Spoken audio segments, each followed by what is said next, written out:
მოგესალმებით, დღეს შემოგთავაზებთ ქათმის ფრთებს აეროგრილში. კარგად გარეცხილი ქათმის ფრთები და გასუფთავებული აი ასეთ ავანაწევრე. შემდეგ გავაკეთე ამოსავლები მასა.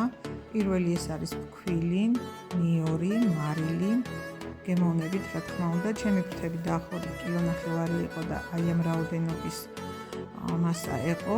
შემდეგ ეს არის საფანელი, მარილი, პილპილი, 2 კვერცხი, რძე და მარილი, ახაც ცოტა სოიოს соуსი ჩავამატე. სამწუხაროდ ვერ გადავიღებ ამოვლების პროცესი და ასე სურათებით გიჩვენებ რიგითობას. პირველი ეს არის კვერცხში ამოვლებული ფრთები, შემდეგ ფქვილი და შემდეგ საფანელში. ჩავაწყე აეროგრილში, მოვასხი ზეთი, ჩავრთე 180 გრადუსზე 25 წუთი. ფრთები გამოვიდა საკმაოდ გემრიელი, რბილი, ფაფუკი. ნამდვილად არ ჩამოუვარდება ნაყიდ თეიებს. გემრიელად მიირთვით. მადლობა.